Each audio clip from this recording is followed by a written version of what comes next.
Hello, BookTube. A while ago, David Wiley over on his channel started a series of template videos called Bookshelf Essentials. A template video is a kind of plug-and-play thing you can do at any time. It doesn't require an occasion or for you to be tagged or anything like that. And Bookshelf Essentials are those books that evoke a little spark of something extra when you're scanning your shelves. You'd like to think all your books are the same, but of course they're not. Some are more special than others to you. And Bookshelf Essentials is just an invitation for you to take one of those things down off the shelf, tell us what it is, and tell us why it's special. Tell us a little bit about it. And I want to do another one of those today. I want to do Bookshelf Essentials all throughout the year. And this one is a perfect example of two things. It's a great book on its own, but it's a perfect example of two things. One, how much I love my job. For those of you who are new to the channel, I am a professional book critic, and the whole of the new release market is my beat. I'm an omnivorous reader, as my old friend Deb would say, somewhat with a little bit of hopeless disdain. I'll read anything. I'm a junkie. I'm constantly looking for that kind of hair-raising thrill that a really good book will give. And I have found that thrill everywhere. So I don't look for it I know there are some channels that only look for it with mysteries, only look for it with epic fantasies. I've found that thrill everywhere. So I go anywhere to find it. That's thing number one that this book epitomizes. And thing number two that it epitomizes is the possibility of making a great story out of literally anything, out of any subject. It's not a question of the subject. It's a question of what kind of a job you do. It's all about execution. In this case, the author is Leonard Marcus, who I already knew to appreciate because he was the editor of a letter collection called Dear Genius, the letters of Ursula Nordstrom, who was, for a long time, a great and powerful children's book editor here in the United States. And Dear Genius is a wonderful book, just wonderful. And it wouldn't have been made a wonderful book only by her letters. In any letter collection, a large amount of that praise has to go to the person who's curating the collection. Well, here it's a book written by him, and I would never have expected that I would love this book the way I do. It's called Golden Legacy, and it's the story of golden books, of these things, these little golden children's books that I'm sure are familiar. Certainly if you're an American, you know these books. But probably they've made their way all over the world. They have become very famous over the years since they started. These were I'll take the dust jacket off so I'm not fighting with it. But these were created in 1942 and became a hit. They were little cheap children's books, and this book tells their story, but it also tells the stories of the men and women who made these books and kept working at them. The whole collection, the whole book, is full of incredible archival photos of those artists especially, but also writers at work. In a way that takes a huge amount of effort to do, and that effort has to be a little bit on the unobtrusive side. It has to be a little bit non-demonstrative. There is probably one of the most famous little golden books, The Pokey Little Puppy, probably one of the most famous ones, but there were plenty of others. There have been so many of these things, and this book covers them all. Here's my favorite spin-off thing on their little book on birds. See, you've got photos of these writers and artists at work. That thing in front of that woman, those of you who were born in the 21st century, that is called a manual typewriter. And you'll have to Google it. I'm sure that there'll be YouTube clips of what they were like when they were in operation. To try not to get frightened. They were something when they were in operation. I know because I used one forever and ever. Oh, here's another very famous cover that a lot of you will know. The cover for I Am a Bunny. I actually have that sitting on a shelf over there. It's a tiny little thing. It was a tiny little bunny hiding under a toadstool. These were little hardcover, very durable children's books on all kinds of subjects. There were golden books on just simple works of biography. Here's a famous figure from history. How can we break down that figure into 8 colorful single sentence pages for small children? How can we break down a big subject? Or how can we make children feel better about themselves? There was a famous little golden book called I Can Fly that was hugely successful. An autographed copy was sent by the author to a fairly famous recipient.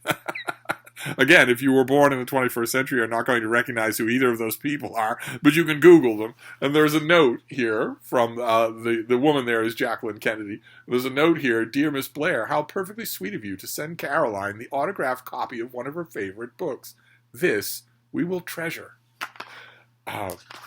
Stories like that are all through this book, but also things that I imagine are intensely collectible. I imagine that some golden books are intensely collectible. They did literary adaptations. There was a golden book for the Canterbury Tales and for Robinson Crusoe. You wouldn't think that either one of them could be adapted for kids, and yet you find the right artist doing the right job.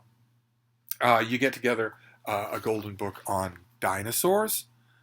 I quibble just a little here, of course, as dinosaurs weren't reptiles, but you're not gonna overindulge for your children. You get famous artists like Richard Scarry. He was connected with golden books forever and ever. Did all sorts of his most famous work for them.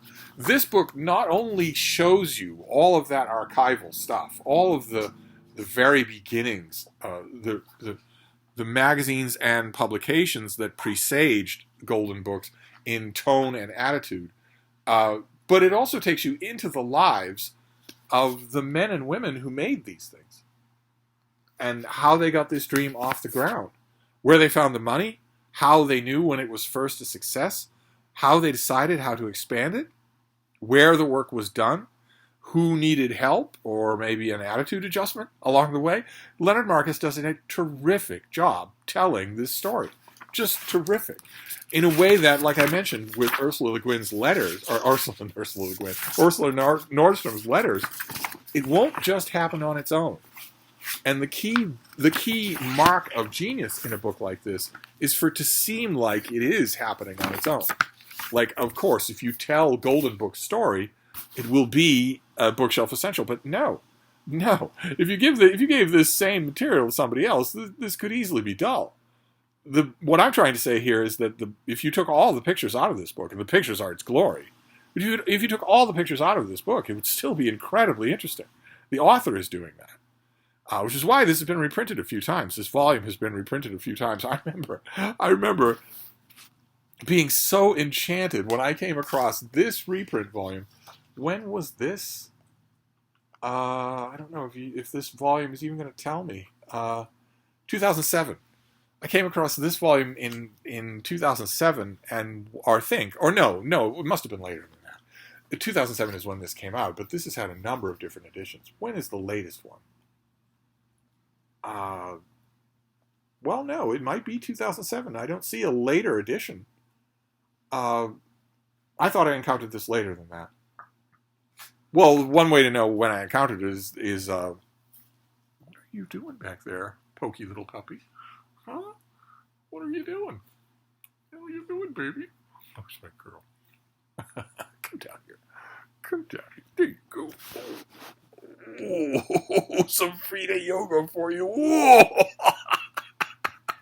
Oh, goodness.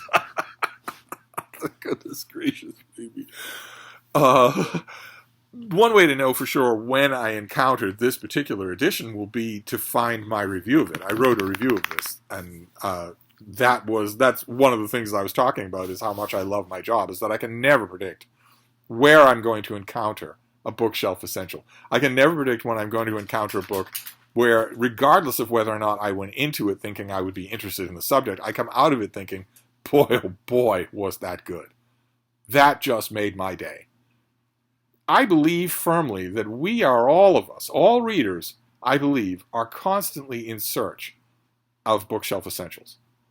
We might go months or even weeks or months or even years without finding one, but I believe we're all in the search for that. I feel sorry for the arid, dude bro type readers who think of this as a soulless, endless school assignment, and who view themselves as a little bit cucked if they actually love a book. I feel sorry for them. They're completely missing the point of this thing that gives us all so much joy.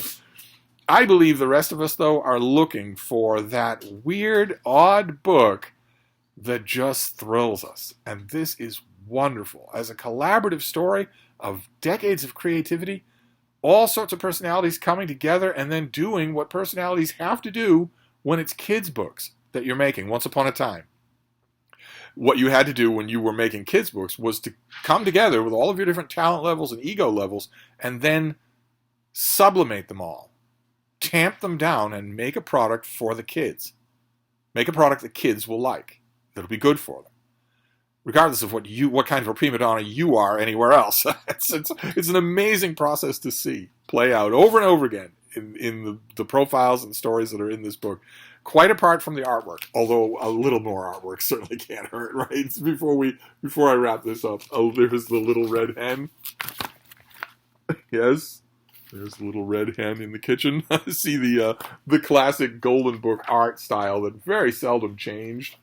Golden Books also, of course, you might know them for their adaptations of pop culture. They're little Golden Books for... they're still going on. They're little Golden Book profiles, biographical profiles of people. Taylor Swift, usually U.S. presidents, but also fictional characters, Toy Story, that sort of thing. Here's one for Disneyland. And like I said, a lot of these things, I would imagine, are intensely collectible. I would bet that they are. I'm not sure about that, but I would bet that they are. Let's have a couple more pictures here. Just look at that. I didn't know Deb was in this book. There's a lot of space devoted to the ones that did really well, to the Golden Books that did really well, but also to lots of others. There's lots and lots of canonical children's stuff that was done and then redone, done and then revisited over time. It's still an ongoing brand, but boy, oh boy, does this book bring its formative years to life. So there you go. That's a rather odd bookshelf essential, but I couldn't do without it. Whenever I need to pick me up, whenever I like I think we all feel about a lot of our bookshelf essentials. When I need to pick me up, I go to this thing and just go back to a bygone creative era. And all these wonderful pictures, all these archival pictures of people at their typewriters or smiling in front of the printing press or whatnot, having a hit on their hands that they didn't really expect. So I'm going to wrap this up for now, but I'll be back with other essentials in the course of the year. Don't you worry. So I'll see you then. Thank you, BookTube.